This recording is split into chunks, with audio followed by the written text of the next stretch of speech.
So we are back again here at the GCN Tech Clinic to help answer your technical problems, questions and queries, basically so you can get rolling again and set some of those personal bests out on the road. So let's start then, shall we? First up is a question from Mike Threadgould, who says, I mentioned clogged up valves on tubeless tyres this week. They had it happen to them on the weekend and couldn't get air into the valve after topping up the sealant.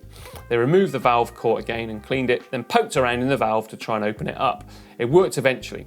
Is this the only way, or is there an easier or better option? So, clogged up valves are never a good thing, are they? And I've been told by Doddy over on GCN Tech, because he is a firm user of tubeless tyres, that basically the best system for this is a brand called Milkit, who have some really super valves that don't get clogged up. So have a little look around and check out what they are. I have seen them in operation and they do look very good indeed. Now, as for my personal use of them, I've never used them because I don't use tubeless on my own bikes. But Milkit, have a look for that. Now, Kid Carbon, it's quite a cool name. They want to know, are SRAM ETAP hydro shifters compatible with SRAM Hydro R rim brakes? Or can you make them compatible? Then they say, bet you can't answer that for certain. Well, Kid Carbon, I can answer that for certain, and no, they don't work. How do I know that though? I had to reach out to my friends at SRAM to help answer it. But yeah, that is the answer. They don't work with one another. So yeah, if you were planning on doing that, I'm afraid it won't work. Next question this week is from Hasnain Aga, who says they have an issue. The issue is that when they close the quick release skewer, the alignment of the wheel gets disturbed. Please help. Right, so firstly with this one, when putting wheels into a bike, always make sure the bike is actually on the ground, not upside down or lifted up in the air, anything like that, but they're on the ground. The reason being, then the bike does find its natural way into, or rather the axle find its natural way into the dropout, and it can do so well. So give that a go and see if that solves your problem. If it's not, then have a look at the axles and make sure that no spacers are missing from one side, which could make it out of line basically. And failing that, make sure your dropouts are actually in line too, because they can get bent, particularly on steel frames. On carbon frames, it's not so common because basically carbon doesn't bend like that, it snaps. And aluminium, it tends to have a point where it gets to and then it snaps to. So yeah, have a look at those three different methods. Now, Graham Smith. Graham, hi John, great vids. One question I would like to ask. I have an 11-speed BMC bike with Shimano and I'm going to change my chain. Do I use the pin which came with the chain or a quick link?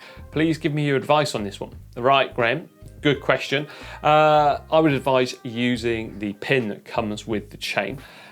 Now, some people, they do in fact use quick links on chains that aren't designed for quick links. However, I wouldn't really advise it because it's not designed for that purpose in mind, is it? Let's face it.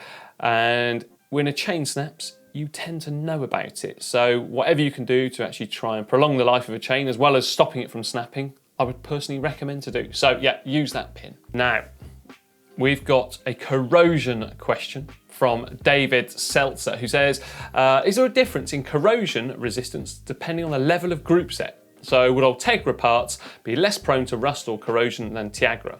They live in a coastal region and commute by bike and ferry boat, and salty spray is an issue for my commuter bike. Now I can relate to this one. I used to live on a little island in the Atlantic Ocean, about 50 meters from the sea. And I used to ride actually with people using all different levels of group sets. And I can categorically say I've never noticed one group set being less susceptible to corrosion than another one. So basically, I can't see it being an issue out there. I'm sure someone probably has some scientific results or tests about the different metals used in those group sets. But what's worth really remembering is to take care of your equipment. So when you return from a ride, make sure that it's wiped down and it's cleaned and that you are using something to try and help prevent that corrosion, because I am aware of how quickly it can set in. So just remember to do that maintenance. Now, Fat Lad at the back has got a creaking problem. So the bike has developed a very annoying clicking, which sounds like it's coming from the bottom bracket area. It's been fully serviced recently and all the gears are indexed correctly. Chainring bolts are tight and the pedals have been checked. Bottom bracket has been cleaned and re-greased and there's no play in it. They still can't find the source as it only happens when on the bike. Any other ideas what could be causing it? Right. absolute nightmare when you get a click on a bike because it drives you wild, it drives everyone else you ride with wild, and basically you just don't want to go on your bike, or at least I don't. So those chainring bolts, make sure that they are greased, as well as possibly using some anti-seize in there too. Pedal threads, do exactly the same. And then your bottom bracket or your chain set spindle, also maybe add just a dab of grease on there too. That hopefully will eradicate those clicks. Failing that, make sure that your wheels, that they're in the dropouts well and that they're tightened up well enough, and maybe even put a dab of grease on the inside of the dropouts there too. And I'm hoping that now you're click and creak free basically, because it's a horrible problem to have. Now Peter Hitchin, they've got a problem taking out a back wheel. So having a real issue with the rear wheel when removing and replacing it using the quick release. Removing it is quite difficult. It seems to be held in by the derailleur, and when putting it back in, they have to really force it in. The derailleur seems to be working against them as opposed to with them. Driving them mad. Any help would be appreciated. Right, first up, Peter, does this happen in all gearing combinations? If you were using one of the lower gears, so that's one of the sprockets at the back with the most teeth, I can imagine this happening. The reason being the derailleur is being pulled forward by the chain, just due to the actual physics of it. And that too can sometimes prevent you from being able to just tap that wheel out that easy.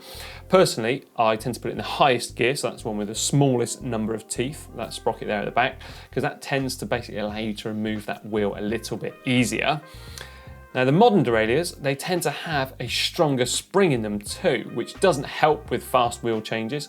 So if you've got one of those, possibly you need to just rotate that derailleur back slightly on its pivot bolt, and then the wheel should easily be able to go in and out. Personally, I always do it so that the chain, like I say, is on the smallest sprocket at the rear, so that's one of the smallest teeth rather than the smallest gear. And that way it's easier to actually line up the wheel when inserting it back in. Now, Christian Ballas Farkas has a question about buying a new bike. They're thinking of getting a first road bike and decided they would like it to have Shimano's 105 group set. As they were surfing online, they saw that Shimano just introduced the new 105, and in one of the articles they mentioned it would be available from this summer. Even they mentioned it's going to be cheaper than the current group set, despite the fact it's using more advanced technology. Would it be wise to wait to get a bike with that new group set? What would I say? When would the first road bikes be available with this new group set? Right, great news, you want to get a new bike. That's absolutely fantastic. Everyone loves a new bike. I reckon those bikes will be hitting the shops late summer this year. So yeah, there we go with that one. But would I wait for it? I think I would. The reason being that new group set looks fantastic, and the trickle-down technologies is a real improvement over the old one in my personal view. So personally, yeah, I'd just be patient, wait for it, and you certainly, I don't think anyway, will be disappointed with that group set. Andy Turner got a question about tubeless and is it messy? So Andy asks, they've seen lots of videos on tubeless setup, but no one removing an old one. They're thinking of going tubeless, but when you remove an old tyre, is it a gooey mess? So the good old tubeless setup. Relatively new to us on the road side. Now, tubeless sealant tends to last in most cases around about 6 months and then it dries out. So you do have to basically put more in or remove the old stuff and put some more in. Personally, I would always take out that dried up just to save a little bit of weight. As for what is it like when you need to remove it, well, it does dry up, like I say, and becomes almost like a gel, certainly from the tubeless sealants I've used in my mountain bikes. So yeah, you can just peel it away from the inside of the tyre. It's not very messy at all. Final question this week is from Tomi Saarinen, who says, they hate coffee. How can they start liking it? So coffee is pretty much intrinsically linked with cyclists out there, isn't it? Let's face it. Now, Tommy, a while back, Simon Richardson did actually say, if you don't like something, try it 8 times. I think he said that with olives. So there you are. Go out and have 8 coffees and see if you like it. Don't do 8 espressos though. Certainly not in a row because, well, there could well be some medical implications involved there. So just be safe trying out those 8 coffees, Tommy.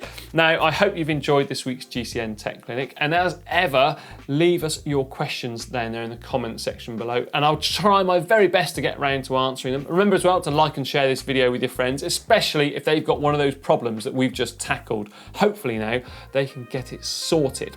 And don't forget as well to check out the GCN shop at shop.globalcyclingnetwork.com, where we've got a vast array of products for you both on and off the bikes. If someone's birthday's coming up, why not have a look on there, see if you can find them something special for that loved one in your life.